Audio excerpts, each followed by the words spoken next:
तव दीय पाद पंकजम नमामि देवी नर्मदे, नमामि देवी नर्मदे, नमामि देवी नर्मदे, नर्मदे हर। ओम श्री गणेशाय नमः। ओम श्री परमात्मने नमः। नर्मदा पुराण नर्मदे हर। नर्मदा पुराण का अगला अध्याय सुनने के लिए मेरे चैनल धर्म यात्री को सब्सक्राइब करें, बेल आइकन पर प्रेस करें। मैया की महिमा को अन्य लोगों तक पहुंचाएं, वीडियो को शेयर करें। नर्मदे हर।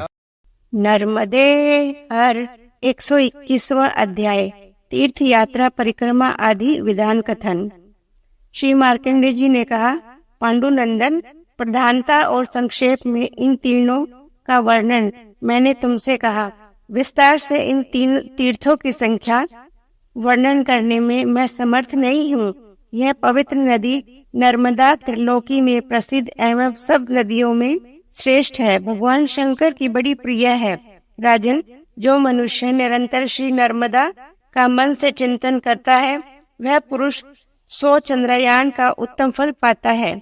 यहाँ जो पुरुष श्रद्धा रहित और नास्तिक स्थित हुए हैं, वे घोर नरक में गिरते हैं, ऐसा भगवान शंकर ने कहा है। स्वयं भगवान सदाशिव नित्य नर्मदा का सेवन करते हैं, उससे यह नदी अति पुण्यदायिनी है। यह ब्रह्म हत्या का अपहरण करने वाली है, महेश्वर के शरीर से उत्पन्न है, अतः यह माहेश्वरी गंगा है।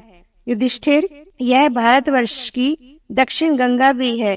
भागीरथी, जाह्नवी, वैष्णवी गंगा कहीं और सरस्वती नदी को ब्रह्म संबंधित सुनी जाती है, पर यह माता नर्मदा साक्षात माहेश्वरी गंगा है, इसमें संशय नहीं। जिस प्रकार पुरुष में परमात्म देव ब्रह्मा विष्णु महेश नाम से 3 मूर्तियों का आश्रय लिए हुए भी भेद से रहित है, उनमें कोई भेद नहीं है।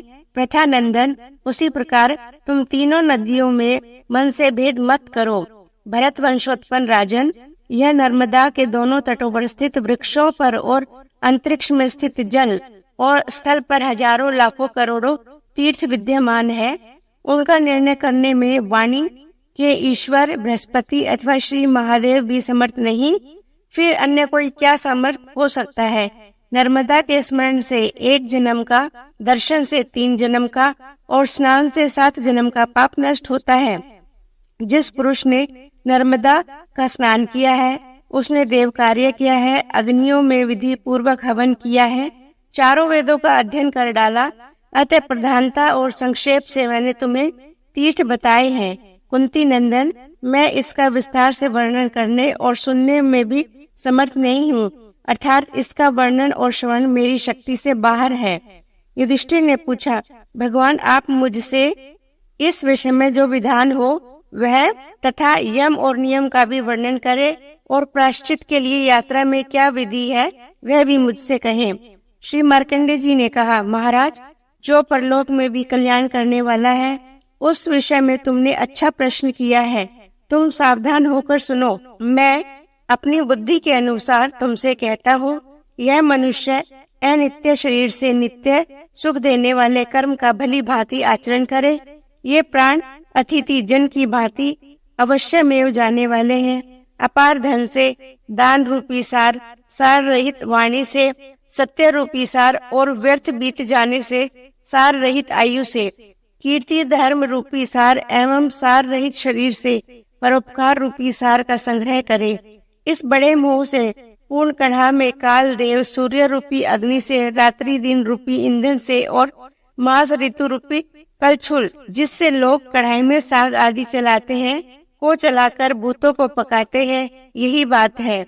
अतः शास्त्र विधान से कहे गए कर्म को समझकर तुम्हें कर्म करना चाहिए। संशय में पड़े हुए पुरुष का तो न लोक सुख है और न परलोक ही बनता है।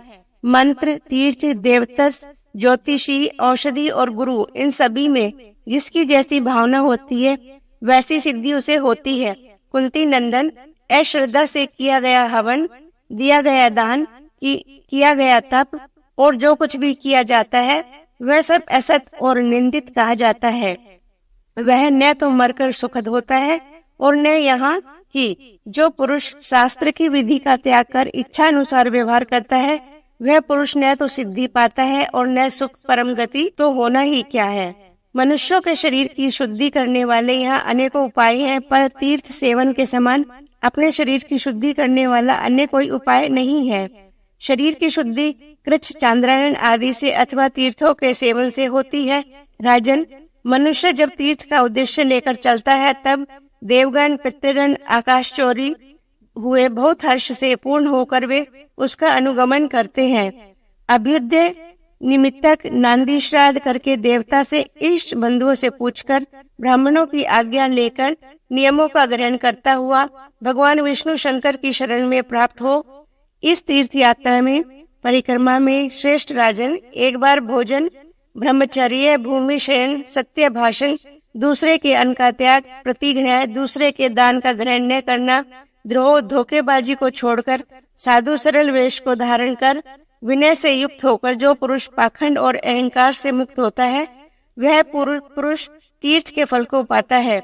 जिस मनुष्य के दोनों हाथ पैर और मन बहुत संयम पूर्ण है, शुद्ध और सात्विक प्रवृत्ति वाले हैं, जिसमें विद्या, तप और कीर्ति का निवास है, वही पुरुष तीर्थ के फल को पाता है। राजन, जो पुरुष क्रोध से रहित है, सत्य भाषण का प्रेमी, दृढ़ व्रत वाला और जीवों में अपने समान ही व्यवहार करने वाला है, वह पुरुष तीर्थ के फल को पाता है। कुरुक्षेत्र, बद्रीनारायण, विशाल, विरजा और गया को छोड़कर सब तीर्थों में मुंडन और उपवास यह विधि पूर्वक आवश्यक है। स्नान, देव पूजन और श्राद्ध में पिंडदान, शक्ति पूर्वक ब्राह्मण भोजन, सब तीर्थों में यह विधि है। जो पुरुष प्रायश्चित के लिए नियमित मन वाला होकर तीर्थ यात्रा करता है, कुंती नंदन, उसकी भी विधि मैं तुमसे कहता हूँ, तुम सावधान होकर सुनो। एक बार भोजन, ब्रह्मचर्य, शार और लवण भोजन का त्याग, स्नान कर तीर्थ का गमन, हवन, योग्य पदार्थों में एक अन्न का भोजन करना चाहिए। पतित पुरुषों से भाषण और अधिक भाषण का भी मनुष्य त्याग करे। दूसरों की निंदा और दूसरों का अन्न भी मनुष्य छोड़ दे। नीच पुरुषों का संग भी त्याज्य है। जूते न पहनते हुए गमन करे। पवित्र होकर केवल 2 वस्त्र पहने। मन में संकल्प कर ब्राह्मणों की आज्ञा से यात्रा करे। तीर्थ में जाकर वहां स्नान कर, देव पूजन कर, किए गए पापों का पश्चाताप कर मनुष्य दुष्कर्मों से मुक्त हो जाता है। वेद, तीर्थ, देवता, ज्योतिषी, औषधि और गुरु में मनुष्य की भावना होती है, उसको वैसे ही सिद्धि मिलती है। भरतवंश श्रेष्ठ, पुराणों और स्मृतियों में कहे गए तीर्थों के फलों में अर्थवाद की शंका छोड़कर विचार सुस्थिर करके यथा योग्य शास्त्र में कथित विषय की उचित कल्पना करे। आत्मशुद्धि के लिए शरीर से कष्ट, मरण में आसक्ति समझकर तीर्थ विशेष में मनुष्य उचित प्रायश्चित करे। महाराज, तुम नर्मदा के लिए गए उच्च प्रायश्चित को सुनो। मनुष्य 24 योजन दूरी से जाकर 24 कृच्छ वृत्तों का उत्तम फल पाता है। इसके फल पाता है, इसके ऊपर योजनों के बाद कृच्छ फल बताया गया है। महाराज, उसके बीच में जो मनुष्य शुद्धि की आकांक्षा से गमन करता है, विद्वान लोग योजना में ही उसे प्रायश्चित कहते हैं। महाराज, प्रणव तीर्थ में और नर्मदा तथा पुरी के संगम में भृगु क्षेत्र में जाकर मनुष्य 2 गुना फल पाता है।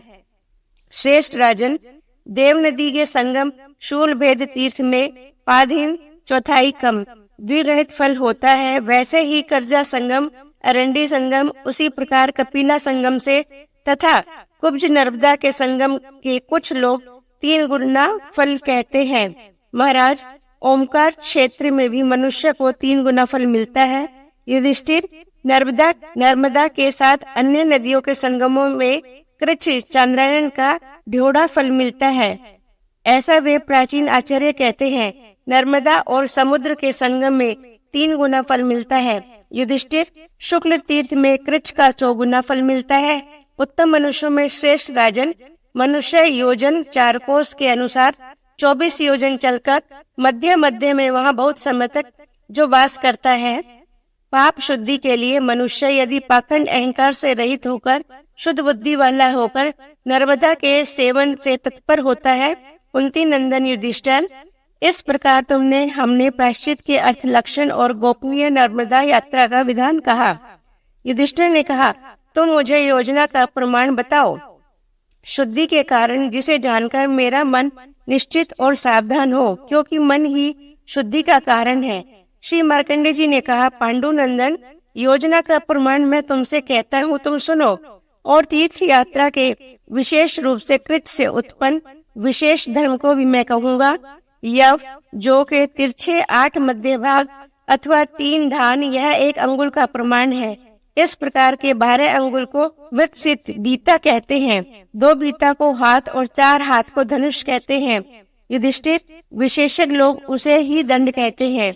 2000 धनुष को कोष कहते हैं और 4 कोष को योजन कहा जाता है। भरत श्रेष्ठ, यह योजन का मान तुमसे कहा गया, जिससे तीर्थ यात्रा में गमन करता हुआ पुरुष अपने द्वारा प्राप्त फल के प्रमाण को जान लेता है। राजश्रेष्ठ, इस प्रकार जल रूपी तीर्थ में कृच्छ व्रत का फल तुम्हें मैंने बताया। पहले कहे गए उन तीर्थों में जो विशेषता है, श्रद्धा करने वाले तुमसे मैं उसे कहता हूँ। राजन, वह सुनो। जिस तीर्थ में जो कृच्छ आदि के फल रूप फल कहा गया है, वहाँ भी उपवास से अधिक कृच्छ फल मनुष्य पा लेता है। मनुष्य वहाँ शक्ति पूर्वक मंत्र जप से कृच्छ का फल पाता है। वहाँ ही बुद्धिमान पुरुष स्नान कर प्रसिद्ध देवादि देव श्री शंकर का दर्शन और पूजन और प्रणाम कर युधिष्ठिर कृच्छ के फल को पाता है। तीर्थ में मुख्य फल स्नान से और दूसरा फल उपवास से होता है।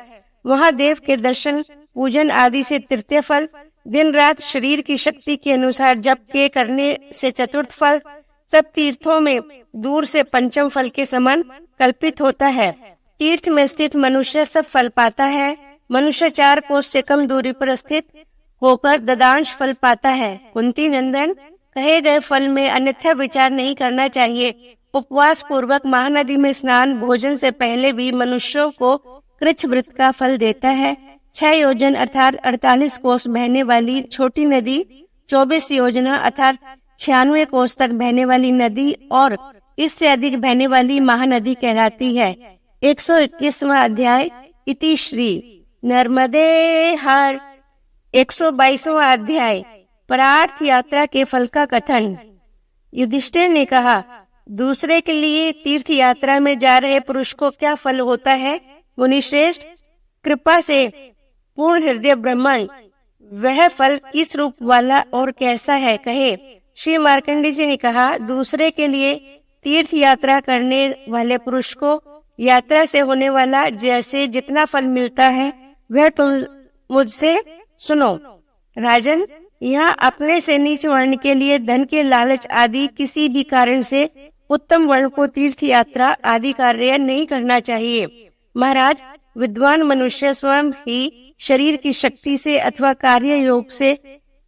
कार्य योग में धर्म कर्म का भली भांति आचरण करे। मनुष्य प्राय सदा ही अपने पुत्र पौत्र आदि से, अपने वंश में होने वाले बांधवों से अथवा समान वर्ण वाले पुरुष से ही धर्म कर्म का आचरण कराए। युधिष्ठिर, क्योंकि स्वयं किया गया अथवा अपने बंधुओं से विहित धर्म कर्म को ही आचार्य श्रेष्ठ बताते हैं, अतः उनसे ही धर्म कर्म का आचरण कराना चाहिए, अपने से उत्तम अथवा अधम से नहीं, क्योंकि अपने से नीच के द्वारा किया गया कार्य अच्छा नहीं हो सकता, ऐसी मेरी बुद्धि है। और अपने से नीच के लिए धर्म का आचरण करने वाला पुरुष दुर्गति पाता है। धर्म से भ्रष्ट पुरुष को सद्बुद्धि न दे, क्योंकि वह उसका आदर करने वाला नहीं होता। उसे उच्छिष्ट झूठा भी न दे, हवनीय भक्ष भी न दे। इसे धर्म का उपदेश देना भी उचित नहीं, और इस पतित पुरुष को व्रताचरण की आज्ञा भी न दे। वेद मंत्रों का जप तप, तीर्थ यात्रा, अशुद्ध मन से संन्यास मंत्र साधन, वैदिक मंत्रों से देवता की उपासना और दीक्षा लेना, ये सभी कर्म अपने विहित कर्मों का त्याग कर स्त्री शूद्रों के पतन कराने वाले हैं। पति वाली स्त्री ऐसा कर निश्चित ही पतित होती है। हाँ, विधवा स्त्री इन सब का आचरण करे। पति वाली स्त्री भी आज्ञा पालन करने वाली पति के होते हुए उनकी आज्ञा से ही सब करे। मनुष्य दूसरे के लिए तीर्थ यात्रा आदि सत्कर्म कर पुण्य फल का 16वां भाग पाता है। अन्यत्र जाने वाले पुरुष को प्रसंगवश तीर्थ गमन आधा फल देता है। प्रसंगवश वह अन्य कार्य वश तीर्थ स्नान में स्नान का फल आचार्य समझते हैं। तीर्थ यात्रा के फल को जानकर लोग उससे तीर्थ यात्रा का संपूर्ण फल नहीं कहते। शास्त्र विहित कर्म धर्म ही पापों का विनाशक है। मनुष्य पिता के लिए, पिता भाई के लिए, माता और नाना के लिए, मामा और भाई के लिए, ससुर और पुत्र के लिए, अपने पोषक और सहायक नानी और गुरु के लिए, बहन और मौसी के लिए, अपने आचार्य, उपनयन कर वेद विद्या का उपदेश देने वाले और अध्यापक आदि के लिए तीर्थ में स्नान कर स्वयं अष्टमांश को पाता है। साक्षात माता पिता के लिए स्नान करने वाला पुरुष चौथाई भाग पाता है। विद्वान लोग परस्पर पत्नी और पति की एक दूसरे के लिए यात्रा करने पर आधा फल बतलाते हैं। मनुष्य भांजे और शिष्य भाई के पुत्र और पुत्र के लिए स्नान कर क्रमशः छठा, तीसरा, पांचवा और चौथाई भाग पाता है। कुंती नंदन, इस प्रकार परंपरा के क्रम से प्राप्त अपने बंधुओं के और दूसरों के लिए धर्म का साधन कर्तव्य हमने तुमसे बताया। वर्षा ऋतु के संबंध से पृथ्वी की संपूर्ण नदियां सरस्वती, गंगा, नर्मदा और यमुना नदी को छोड़कर रजोगुण वाली, मलिन, दूषित जल वाली होने से अशुद्ध मानी जाती है। अतः उस समय उनका सेवन निषिद्ध होता है। 122वां अध्याय इति श्री नर्मदे हर। 123वां अध्याय रेवा खंड के पठन श्रवण दान का वर्णन। श्री मार्कंडेय जी ने कहा, राजन, भगवान शंकर के अनुग्रह से देव सभा में जिस प्रकार वायुदेव ने कहा था, इसी प्रकार धर्म से युक्त यह पुराण मैंने तुमसे कहा। श्री नर्मदा में पद पद पर आदि मध्य अंत में 60 करोड़ 60,000 तीर्थ हैं। देव श्री शंकर के कहते हुए पहले मैंने जो 12,000 श्लोकों वाली संहिता सुनी थी, वह तुमसे मैंने कही। राजन, अमरकंटक पर स्थित मैं तुम्हारे द्वारा पूछा गया हूँ, अतः संक्षेप से मैंने तुमसे सब कहा। श्री नर्मदा का चरित्र पुण्य प्रद है, उसका जो फल है तुम उसे भी सुनो। 6 अंग पद क्रमों के साथ सब वेदों के पढ़ने पर सुनने पर जो फल होता है, उससे अधिक इसमें फल है। 12 वर्ष पर्यंत शास्त्र विहित यज्ञ करने वाला पुरुष जो फल पाता है, श्री नर्मदा के चरित्र सुनने पर मनुष्य वैसा ही फल पाता है। समुद्र से लेकर सब तीर्थों में स्नान करने से जो फल होता है, वह फल नर्मदा में एक बार स्नान कर पुण्य और नर्मदा के चरित्र को सुनकर होता है। श्री नर्मदा का चरित्र आदि मध्य और अंत सब में ही शुभ है। जो मनुष्य इस चरित्र को प्रेम से सुनता है, तुम उसके पुण्य फल को सुनो। ऐसा पुरुष शिवलोक जाकर रुद्र कन्या से युक्त होकर, रुद्र का अनुचर होकर उनके साथ आनंदित होता है। भारत सब शास्त्रों में श्रेष्ठ यह धर्म युक्त उपाख्यान चारों वर्णों में जिस जिस किसी के भी घर में, देश में, मंडल में, ग्राम अथवा नगर में होता है, वह ब्रह्म शिव वह साक्षात विष्णु है। यह संसार में 3 प्रकार के धर्म का उत्तम कारण यह शास्त्र है। कुंती नंदन, यह सब श्री शंकर के मुख से सुनकर मैंने तुमसे कहा है। श्री नर्मदा के उत्तर और दक्षिण तट पर जो तीर्थ है, प्रधान रूप से वे विशेष पुण्यदायक है। उन तीर्थों के स्पर्शन और दर्शन से, कीर्तन तथा श्रवण से मनुष्य सब पापों से मुक्त हो जाता है एवं मनुष्य रुद्र लोक में जाता है। भगवान शिव के द्वारा कहे गए इस पुराण को जो नित्य सुनता है, वह ब्राह्मण हो तो वेद विद्या संपन्न होता है, और यदि क्षत्रिय हो तो विजयी होता है। वैश्य धन संपन्न और शूद्र धर्मात्मा हो जाता है। स्त्री से सुनकर सौभाग्य, संतान, स्वर्ग और धन को पाती है। ब्राह्मण की हत्या करने वाली, मदिरा पाई, जो गुरु शया गामी, ये सभी पापी श्री नर्मदा की महिमा को सुनकर पापों से छूट जाते हैं। दूसरों के पापों का उघाड़ने वाला, कृतघ्न, स्वामी के विश्वास का नाशक, गो हत्यारा और विष देने वाला, कन्या का विक्रय करने वाला, ये सभी पापी इस आख्यान को सुनकर सर्व पापों से मुक्त हो जाते हैं, इसमें संशय नहीं। राजन, फिर जो पुरुष शुद्ध चित्त वाले होकर निरंतर इस नर्मदा पुराण आख्यान को सुनते हैं, उनके विषय में क्या कहना। इसका पूजन करने वाले पुरुषों द्वारा देव, गुरु सभी पूजित हो गए, समझो। उसने नर्मदा और श्री शंकर जी का पूजन कर लिया।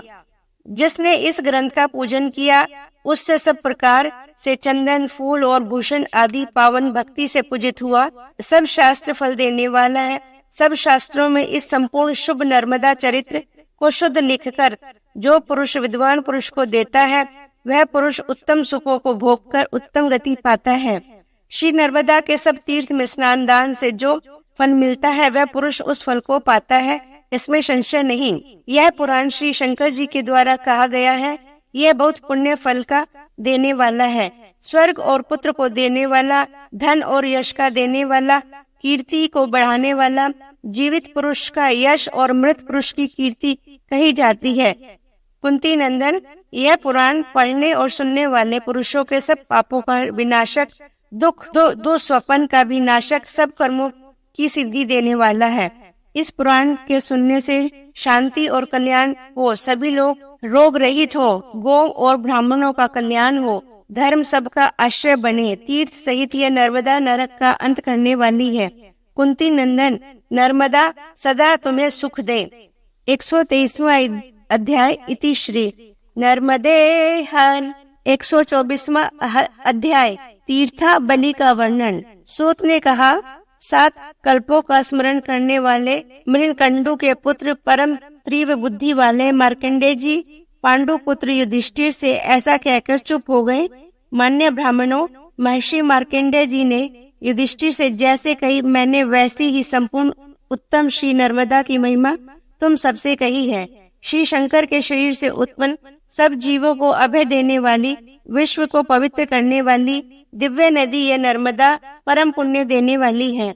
श्री मार्कंडेय जी से पूछा जाने पर युधिष्ठिर को ओमकारेश्वर से समुद्र पर्यंत जैसे जितने तीर्थों और संगम वेदों को इन्होंने बताया। मुनियों, मैं वैसे ही तुम सबसे संक्षेप से कहता हूँ। 60,67,000 तीर्थ का वर्णन सैकड़ों वर्षों में भी कौन किस प्रकार कर सकता है। श्रेष्ठ मुनिगण, तो भी जिस तरह युधिष्ठिर को बताया गया है, उसी तरह मैं भी तुमसे ओमकारेश्वर तीर्थ से लेकर सब तीर्थों का वर्णन करता हूँ। महर्षिगण संक्षेप से कहे जा रहे उन तीर्थों को तुम सुनो। पार्वती सहित भगवान शंकर को नमन कर, ब्राह्मण और विष्णु को, सरस्वती और श्री गणेश को तथा वेद व्यास जी के चरण कमलों को नमन कर, अदृष्ट अलौकिक अर्थों को बताने वाले सब पूर्ववर्ती आचार्यों को सादर प्रणाम कर, अनेक ग्रंथों को देखकर श्री नर्मदा देवी को भी प्रणाम करता हुआ मैं तीर्थों का वर्णन करूंगा।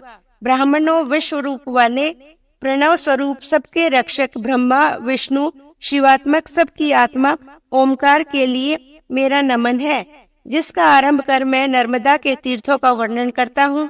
श्री मार्कंडेय जी मुनि के द्वारा कहे गए इस मंगलमय श्री नर्मदा की तीर्थ कर्म में सर्वप्रथम पुराण संहिताओं का सविधि वर्णन, मार्कंडेय मुनि के आश्रम का वर्णन, तदंतर प्रश्नाधिकार श्री नर्मदा के महात्म्य का वर्णन, पुनः श्री नर्मदा के प्रभाव के अनुसार उनके 15 नामों का कथन और नामों की व्याख्या, कल्पों की उत्पत्ति, 21 कल्पों के नामों का कथन, श्री मार्कंडेय महर्षि के द्वारा अनुभूत कल्पों की उत्पत्ति, 21 कल्पों के नामों का कथन, श्री मार्कंडेय महर्षि के द्वारा अनुभूत 7 कल्पों के लक्षण, अनंतर श्री नर्मदा और श्री शंकर श्री विष्णु के महात्म्य का वर्णन है।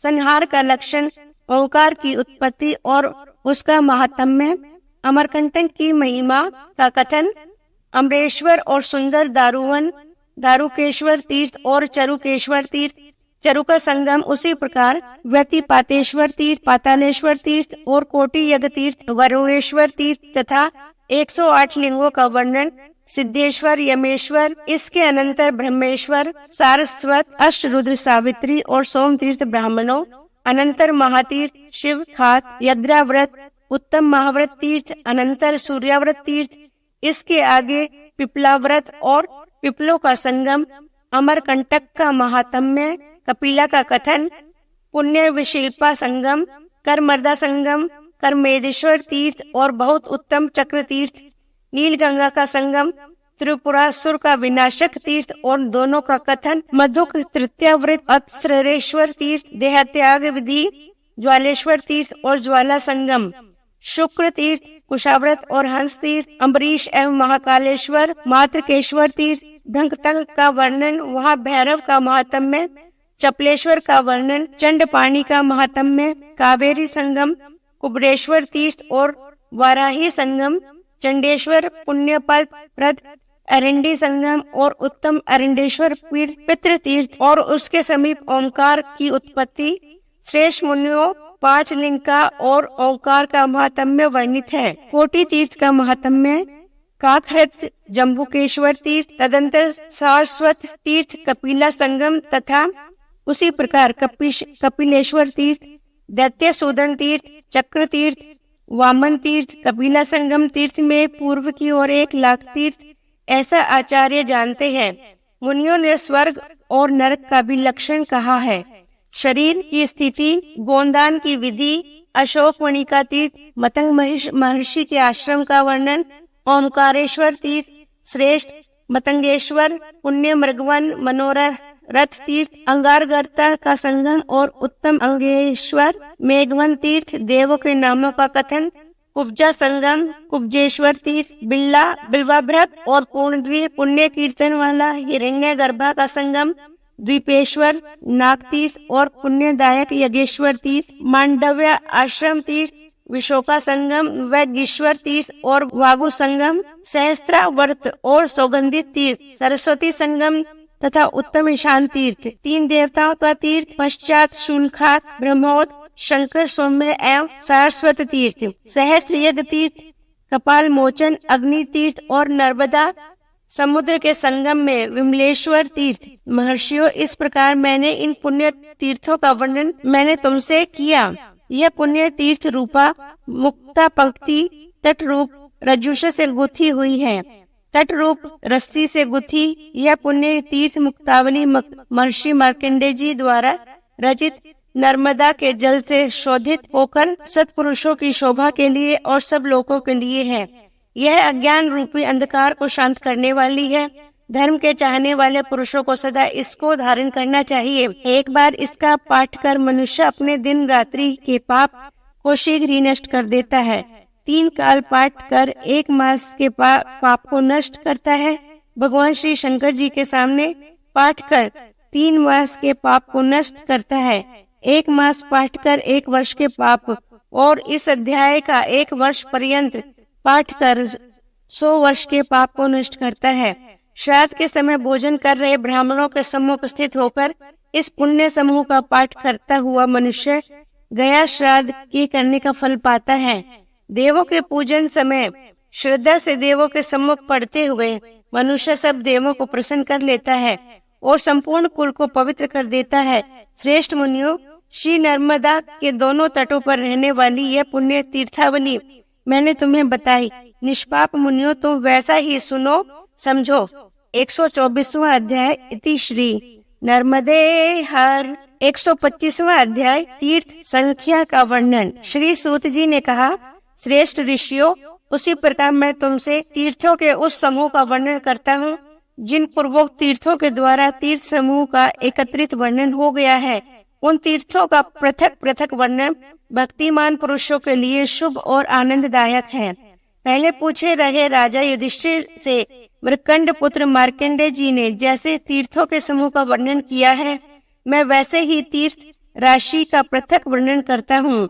शिव जल पानस उत्पन्न नर्मदा रूप कल्पलता बड़ी पुण्यदायिनी है।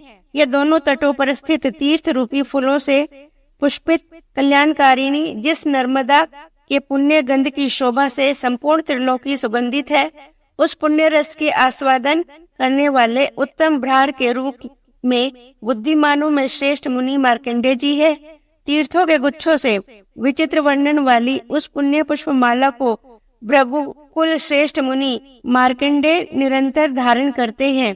श्रेष्ठ ऋषिगण, नर्मदा संबंधी तीर्थों के पृथक पृथक गुच्छे का मैं क्रम से वर्णन करूंगा।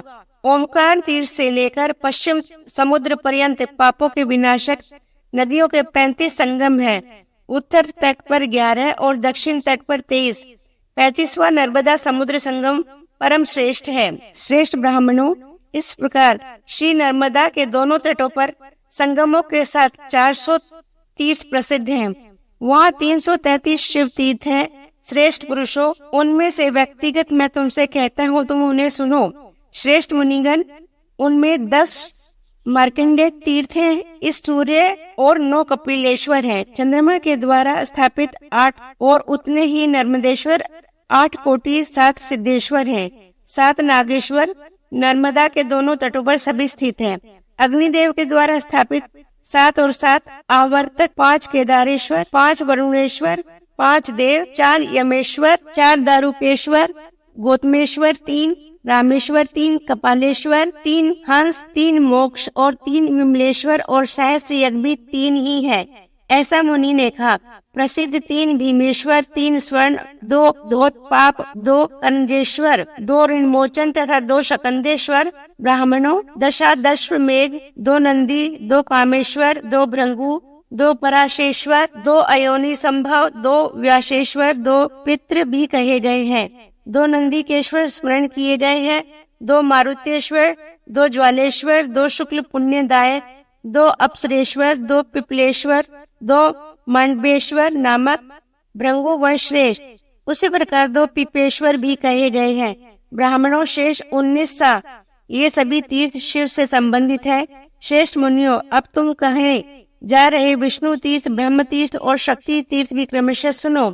महर्षि ने 28 विष्णु तीर्थ बताए हैं। शेष मुनियों, उनमें 6 वराह तीर्थ है, 4 चक्र तीर्थ, शेष 18 श्री विष्णु के द्वारा अधिष्ठिन तीर्थ हैं। ऐसा श्री मार्कंडेय जी ने कहा। उसी प्रकार सिद्धि के ब्रह्म तीर्थ 7 है, 3 में ब्रह्मा को पूजा और 4 ब्रह्मा, जहाँ जितने वे अवान्तर तीर्थ है। निष्पाप महर्षि गण, तुम उन्हें मुझसे सुनो। ओंकार तीर्थ के चारों ओर अमरकंटक पर्वत से 2 कोस के बीच में सब दिशाओं में 3.5 करोड़ तीर्थ माने गए हैं। श्रेष्ठ ब्राह्मणों, गुप्त और प्रकट तीर्थों की संख्या से कपिला नदी के प्रसंग में करोड़ तीर्थ पृथक रूप से स्थित हैं। अशोक वनिका तीर्थ लाख तीर्थों से युक्त है। श्रेष्ठ मुनियों, अंगरगर्ता के संगम में 100 तीर्थ है, कुब्जा संगम में 10 सहस्त्र तीर्थर्स है, हिरण्य गर्भा संगम में 100 तीर्थ, विशोका संगम में 68 तीर्थ, वायु संगम में 1000 तीर्थ स्थित हैं। सरस्वती संगम में 100 तीर्थ, शुक्ल में 200 तीर्थ, विष्णु तीर्थ में 1000, महिष्मती मंडला अथवा महेश्वर में 10 सहस्त्र तीर्थ ब्राह्मणों, शूलमेध में 1 लाख से अधिक तीर्थ स्थित हैं। मुनि ने देवग्राम में सहस्त्र तीर्थ स्थित बताए हैं। लुंकेश्वर में कुछ अधिक 700 तीर्थ, मणि नदी के संगम में 108 स्थित हैं। वैद्यनाथ में भी 108 बताए ब्राह्मणों। इसी प्रकार कुंभेश्वर में भी 108, श्री नर्मदा और उरी के संगम में 1 लाख से अधिक स्थित हैं, उसमें भी अधिक हो सकते हैं, ऐसा मार्कंडेय जी का कथन है। व्यास द्वीप में 88,000 तीर्थ है। करंजा संगम में 10 सहस्त्र 8 तीर्थ हैं। अरंडी संगम में 108 तीर्थ हैं। दूतपाप में 68 और स्कंद तीर्थ में 100 पुण्य तीर्थ स्थित हैं। रामकेश में कुछ अधिक सहस्त्र तीर्थ कहा है। समाहक में भी सहस्त्र तीर्थ कहा है। शेष ब्राह्मणों, शुक्ल में 8,02,000 तीर्थ है, ऐसा पहले श्री मार्कंडेय जी ने युधिष्ठिर से कहा है। कावेरी संगम को छोड़कर शेष नदियों के संगम में प्रत्येक में 108 तीर्थ स्थित है, ऐसा मुनि ने कहा है। ब्राह्मणों, कावेरी के संगम में 500 तीर्थ स्थित हैं, उसमें भी पर्व कालों में मुनि ने तीर्थों में विशेष फल बताया है। आचार्य पुराण पुरुष के आश्रित मोक्ष तीर्थ को उत्तमा कहते हैं। भृगु के क्षेत्र में कुछ अधिक 1 करोड़ स्थित हैं। ऋषि श्रेष्ठ भृगु सब देवों का आश्रय स्थान और सब तीर्थों का आश्रय भी कहा गया है। सिद्धियों, साधक और तीनों लोकों में प्रसिद्ध पूजित है। भारभूति तीर्थ में 108 स्थित है। अक्रूरेश्वर में 150 स्थित है। नर्मदा समुद्र संगमस्थ विमलेश्वर में तो मुनि ने कुछ अधिक 1 लाख बताए हैं। 125वां अध्याय इति श्री नर्मदे हर। 126वां अध्याय रेवा खंड पुस्तक दान आदि का वर्णन। सूत जी ने कहा, महर्षि मार्कंडेय ने जैसे पहले श्री युधिष्ठिर को उपदेश दिया है ब्राह्मणों, वह सब उत्तम श्री नर्मदा महिमा मैंने तुम सबको सुनाई। उसी के साथ वहाँ के तीर्थ, उनमें भी विशिष्ट तीर्थ मैंने प्रधानता से संख्या और तीर्थ क्रम के अनुसार कहा है। यह नर्मदा की महिमा अत्यंत पवित्र और अनुपम है। यह बहुत पापों की नाशक भी है। मुनि के द्वारा कहा गया, यह श्री नर्मदा का चरित्र और महिमा बहुत पुण्यदायक है। श्रेष्ठ मुनियों, 7 कल्प तक जीने वाले मृकंड के पुत्र, बुद्धिमान, परम तत्व के उत्तम जानकार ब्राह्मण मार्कंडेय जी ने सब तीर्थों की सेवा एवं पहले सब नदियों का भली भांति सेवन कर लेने की पश्चात श्री नर्मदा को बहुत कल्पों तक स्मरण के योग्य और श्री शंकर के देह संबंध से उत्पन्न समझकर उन्हीं शिव जी द्वारा मेकल कन्या के रूप में वर्णित अजर दैत्यों का विनाश करने वाली परम श्रेष्ठ देवी, बड़े वैभव से संपन्न संसार की विनाश और संसार की उपकारक गंगा भगवती नर्मदा की ओर गए उनके शरणागत हुए। उन भगवती में उत्तम प्रेम भक्ति करके वह भी अजर अमर बन गए। सज्जनों, नर्मदा के दोनों तट पर पद पद पर 60,60,000 तीर्थ स्थित हैं। तीर्थों से चारों ओर 1000 नदियां हैं। मुनीश्वरों, उन सब और तीर्थ वाली हजारों नदियों को मैं श्री नर्मदा के तुल्य नहीं मानती। जो श्री शंकर के मुख से वासुदेव ने सुनकर ऋषियों से कहा था, ब्राह्मणों, और जो तुमने मुझसे पूछा था वह सब मैंने तुमसे कहा है। उसी प्रकार मृकंड पुत्र श्री मार्कंडेय जी ने उत्तम तीर्थों वाली श्री नर्मदा का संपूर्ण रूप से अनुभव कर परम पवित्र नर्मदा का पद पद पर युधिष्ठिर के प्रति वर्णन किया। शेष ब्राह्मणों, मैंने यह सब संक्षेप में तुमसे कहा है। श्री नर्मदा का चरित्र पुण्यप्रद और तीनों लोकों में दुर्लभ है। यदि पाप नाशक नर्मदा के जल का सेवन होता है तो अन्य हजारों नदियों के जलों के सेवन से क्या प्रयोजन। श्री नर्मदा के जल का सेवन करने वाला मनुष्य सनातन मुक्ति पाता है। मनुष्य जिस जिस कामना से नर्मदा का श्रद्धा अश्रद्धा से सेवन करता है, तीर्थ जाने वाला पुरुष जो चाहता है वह नियम रूप से पाता है। यह नर्मदा का जल ब्रह्मा है, विष्णु है, साक्षात पर तत्व शंकर है। यह जल निराकार, परम शुद्ध, एकमात्र ब्रह्म तत्व है। तीर्थ और उत्तम फल देने वाली नदियाँ तब तक ही गरजती हैं जब तक कलयुग में मनुष्य के द्वारा सेवा से मनुष्य को देवता बनाने वाली नर्मदा का स्मरण नहीं होता। निश्चय ही संसार के कल्याण के लिए शंकर जी के द्वारा अपने शरीर से नदी रूप धारिणी शक्ति यह नर्मदा अवतीर्ण की गई है। यश, वन क्षेत्र आदि पुण्य क्षेत्र तभी तक खूब गरजते हैं जब तक कलयुग में नर्मदा के नाम का कीर्तन नहीं किया जाता। तपस्या, व्रत, दान आदि की गुरुता श्रेष्ठता तभी तक गिनी जाती है जब तक मनुष्य शंकर से उत्पन्न नर्मदा नदी को नहीं पाते। जो पुरुष नर्मदा के उत्तर तट पर निवास करते हैं वे शंकर के अनुचर होते हैं, और जो नर्मदा के दक्षिण तट पर निवास करते हैं वे विष्णु लोक को जाते हैं। वे देश बड़े ही श्रेष्ठ हैं जिन देशों में भगवान शंकर से उत्पन्न नरक का अंत करने वाली नर्मदा का निरंतर आश्रय किया जाता है। वे पुरुष बड़े पुण्य आत्मा है। वे पुनः शोक में नहीं पड़ते जो लोग शिवांगजा श्री नर्मदा का पुण्य जल पाते हैं। ब्राह्मणों, श्री नर्मदा के इस अनुपम पवित्र को जो सुनता है और कहता है वह पुरुष सब पापों से मुक्त हो जाता है। 6 अंग पद क्रमों के साथ सब वेदों के स्वाध्याय से सुनने से पढ़ने से जो फल होता है उससे इसका 8 गुना फल होता है। यह करने वाला पुरुष 12 वर्ष पर्यंत वैदिक यज्ञ कर जो फल पाता है। एक ब्राह्मण वैद्य होता है, क्षत्रिय विजयी होता है, वैश्य धन संपन्न और शूद्र धार्मिक हो जाता है। स्त्री इसको सुनकर सौभाग्य और लक्ष्मी, सुख, स्वर्गवास और उत्तम कुल में जन्म पाती है।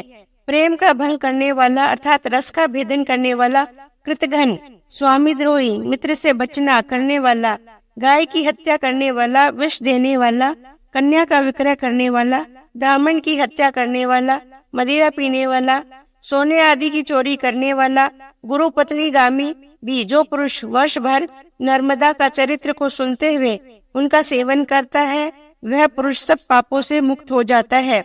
इसमें संशय नहीं। भोजन में भेद करने वाला, केवल अपने लिए भोजन बनाने वाला, वृथा पाकी, देव ब्राह्मण का निंदक, गुरु माता पिता की निंदा करने वाला और जो साधु पुरुषों का राजा का निंदक है वह भी इसे सुनकर पापों से मुक्त हो जाता है। इसमें संशय नहीं है। फिर जो निष्पाप और शुद्धांतकरण होकर नित्य ही शास्त्र को सुनते हैं, इस नर्मदा पुराण शास्त्र का वस्त्र आभूषणों से पूजन करते हैं। पुष्प, फलों से, चंदन आदि से, विविध भोजन सामग्रियों से इस शास्त्र और इसके वाचक के पूजन होने पर देवगुरु भी इस लोक परलोक में पूजित हो जाते हैं। इसमें विचार नहीं करना चाहिए। अतः मनुष्य सब प्रयत्नों से चंदन, वस्त्र, भूषण आदि से, बड़ी भक्ति आदि से पुराण वाचक और शास्त्र का पूजन करे। वेद पाठ और नियम से किए गए अग्नि होमों से जो पुण्य होता है, मनुष्य शुभ नर्मदा चरित्र के सुनने से वही फल पाता है। कुरुक्षेत्र में प्रभाव और पुष्कर में जो पुण्य होता है, रुद्राव्रत और गया में विशेषतः, वाराणसी में गंगा द्वारा और प्रयाग में गंगा सागर संगम में, ऐसे ही अन्य विशिष्ट तीर्थों में मनुष्य को जो पुण्य मिलता है, वह संपूर्ण फल मनुष्य नर्मदा चरित्र को सुनकर पाता है। जो मनुष्य भक्ति से परम मंगल श्री नर्मदा चरित्र पुराण आदि मध्य और अंत में सुनता है, उसके विशिष्ट फल को तुम सुनो। वह पुरुष शिवलोक को पाकर देव कन्याओं से मुक्त हो, शिव का अनुचर होकर श्री शंकर के साथ सुखी रहता है। उसके द्वारा श्री नर्मदा और भगवान श्री शंकर का विधि पूर्वक पूजन संपन्न हो चुका। इसी प्रकार जो मनुष्य सब शास्त्रों में श्रेष्ठ इस उत्तम संपूर्ण नर्मदा चरित्र पुराण को ब्राह्मण को देता है, नर्मदा के सब तीर्थों में स्नान दान से जो फल होता है, वह मनुष्य उस फल को पाता है। इसमें संदेह नहीं।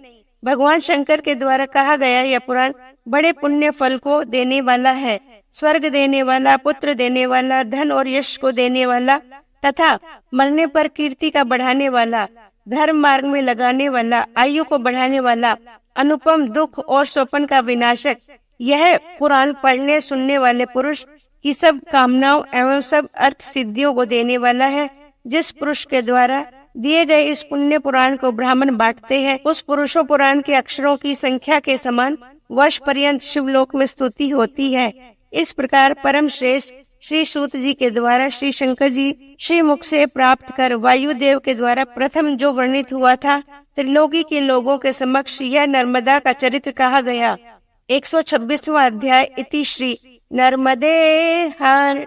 127वां अध्याय श्री सत्यनारायण ब्राह्मण संवाद। ऋषियों ने कहा, मनुष्य व्रत और तप से जो इष्ट फल पाता है, मुने मैं वह सब सुनना चाहता हूँ, तुम मुझसे कहो। श्री सूत जी ने कहा, श्री नारद के द्वारा ऐसा ही पूछे जाने पर श्रीपति भगवान विष्णु ने जो देव ऋषि से कहा था, वह तुमने सावधान होकर सुना। एक समय दूसरों पर दया करने की इच्छा से योगी नारद अनेक लोकों में घूमे हुए मृत्यु लोक आ पहुँचे। वहाँ उसने देखा कि सभी लोग नाना दुखों से विविध योनियों में उत्पन्न होकर पाप कर्मों से क्लेश भोग रहे हैं। निश्चय ही किस उपाय से इनके दुख का नाश हो, यह मन से विचार कर तब वह विष्णु लोक पहुँचे। वहाँ शुक्ल वर्ण वाले 4 भुजाओं से युक्त शंख चक्र गदा पद्म और वनमाला से सुशोभित श्री नारायण को देखकर उन देवेश्वर की स्तुति करने लगे। नारद ने कहा, वाणी और मन से परे दिव्य रूप वाले अनंत शक्ति संपन्न आदि मध्य अंत से रहित गुणों से अतीत होकर भी सर्वगुण संपन्न होने से गुणात्मा रूप तुम्हें नमस्कार है। सब आदि तथा भक्तों का दुख नष्ट करने वाले तुम्हें मेरा नमन है। इस स्रोत को सुनकर तब भगवान विष्णु नारद से बोले। श्री भगवान ने कहा, प्रिय महाभाग्यशाली नारद, तुम किस लिए आए हो? तुम्हारे मन में क्या है वह तुम कहो, फिर मैं तुमसे सब कहूँ। नारद जी बोले, भगवान, मनुष्य लोक में प्राय सभी लोग विविध दुखों से युक्त नाना योनियों में उत्पन्न होकर पाप कर्मों से दुखी हो रहे हैं। नाथ, छोटे उपाय से उनका सब दुख शांत हो जाए, वही आप कहो। मैं वह सब उपाय सुनना चाहता हूँ। यदि तुम्हारी मुझ पर कृपा हो तो मुझे वह उपाय बताइए। भगवान ने कहा, वत्स, तुमने संसार पर दया की कामना से अच्छा पूछा। जिसको पाकर मनुष्य मोह से छूट जाता है, वह उपाय तुम सुनो। मैं तुमसे कहता हूँ, स्वर्ग और पृथ्वी में वह दुर्लभ बहुत पुण्य का देने वाला व्रत है। ब्राह्मण, तुम्हारे स्नेह से मैं अब उसको प्रकाशित कर रहा हूँ। मनुष्य भली भांति विधि पूर्वक भगवान श्री सत्यनारायण के इस कहे जा रहे व्रत का पालन कर इस लोक में उत्तम सुख भोग कर परलोक में मोक्ष पाता है। श्री भगवान के उस वचन को सुनकर श्री नारद जी पुनः बोले, इस व्रत का क्या फल है, क्या विधान है तथा इस व्रत को किसने किया है, वह सब विस्तार से खाओ। और यह व्रत दुख शोक को शांत करने वाला, धन धान्य को बढ़ाने वाला, सौभाग्य और संतानदायक, सर्वत्र विजय देने वाला, मनुष्य जिस दिन किसी दिन भी भक्ति श्रद्धा से युक्त होकर संतुष्ट होकर सायंकाल श्री सत्यनारायण देव का पूजन करे, बंधु बांधवों और ब्राह्मणों के साथ धर्म परायण होकर भक्ति पूर्वक नैवेद्य और उत्तम भक्षण के योग्य प्रसाद दे, केला, घृत, दुग्ध अथवा खीर, गेहूं का आटा, पंजीरी, उसके अभाव में चावल का चूर्ण, शक्कर और गुड़ आदि सब भक्षणीय प्रसाद को एकत्रित कर श्री भगवान को निवेदन करे। अन्य पुरुषों के और बंधु बांधवों के साथ इस कथा को सुनकर ब्राह्मणों को दक्षिणा दे। फिर बंधुओं के साथ ब्राह्मणों को प्रसाद आदि पूजित कर स्वयं भक्ति पूर्वक प्रसाद का भक्षण करे और नृत्य गीत आदि करे। तदंतर भगवान की स्तुति कर श्री सत्यनारायण का स्मरण करते हुए घर जाए अथवा घर के कार्यों में प्रवृत्त हो। इससे यह प्रतीत होता है यह कथा प्राय भगवान के मंदिर में व घर में ही किसी स्थित देव स्थानों में या पवित्र देव नदी तट पर सुननी चाहिए। ऐसा करने से निश्चय ही मनुष्यों की कामना सिद्धि होती है। विशेष रूप से कलयुग में पृथ्वी में इससे सरल कोई उपाय नहीं। हे ब्राह्मण, मैं इस कथा को कहूँगा जिसको सुनकर मनुष्य कृतार्थ हो जाता है। सुंदर काशीपुरी में कोई निर्धन ब्राह्मण था। वह भूख प्यास से व्याकुल होकर सदा पृथ्वी से विचरता रहता था। ब्राह्मणों के प्रिय अथवा ब्राह्मणों पर प्रेम रखने वाले भगवान से दुखित ब्राह्मण के रूप में उसके समीप जाकर आदर से उस ब्राह्मण से पूछा, ब्राह्मण, तुम दुखित होकर संपूर्ण पृथ्वी पर क्यों घूम रहे हो? वह सब मैं सुनना चाहता हूँ। यदि आपको कष्ट हो तो मुझसे कहो। ब्राह्मण ने कहा, मैं बड़ा निर्धन ब्राह्मण हूँ। मेरा भ्रमण भिक्षा के लिए है। तुम यदि कोई उपाय जानते हो तो प्रभु कृपा कर मुझे कहो। वृद्ध ब्राह्मण बोले, श्री सत्यनारायण विष्णु सबके चाहे गए अर्थ रूपी फल के देने वाले हैं। श्रेष्ठ ब्राह्मण, तुम उनका व्रत करो जिस व्रत का पालन कर मनुष्य सब दुखों से मुक्त हो जाता है। श्री भगवान ने कहा, इस व्रत का विधान ब्राह्मण से यत्न पूर्वक कहकर वृद्ध ब्राह्मण वेशधारी श्री सत्यनारायण देव वहाँ ही अंतर्ध्यान हो गए। तब उस ब्राह्मण ने मन से भगवान नारायण का चिंतन किया और श्री सत्यनारायण के द्वारा कहे गए व्रत को समझकर वह भगवान के मंदिर गया। फिर मैं उस व्रत का अनुष्ठान करूंगा ऐसा मन में चिंतन किया। ऐसा निश्चय कर उस ब्राह्मण को रात्रि में निंद्रा नहीं आई। तदंतर प्रातः काल उठकर ही सत्यनारायण का व्रत करूंगा ऐसा संकल्प कर वह ब्राह्मण भिक्षा के लिए निकल पड़ा। उस दिन ब्राह्मण ने अपने बंधुओं के साथ श्री सत्यदेव के व्रत का अनुष्ठान किया। तब श्री सत्यनारायण की कृपा से इस सत्यदेव के व्रत के प्रभाव से वह श्रेष्ठ ब्राह्मण सब दुखों से रहित हो और सब संपत्तियों से संपन्न हुआ। उस समय से लेकर उसने प्रत्येक मास में व्रत किया। इस प्रकार वह श्रेष्ठ ब्राह्मण श्री नारायण से इस व्रत को जानकर सब पापों से छूटकर दुर्लभ मोक्ष को प्राप्त हुआ। हे ब्राह्मण, यह व्रत यह पृथ्वी में फैलेगा। जहाँ जहाँ प्रसिद्ध होगा अभी मनुष्य के सब दुख नष्ट हो जाएंगे। सूत जी ने कहा, इस प्रकार भगवान नारायण ने महात्मा नारद से कहा, ब्राह्मणों, मैंने भी तुमसे वैसा ही कहा। अब मैं तुम सबसे क्या कहूँ।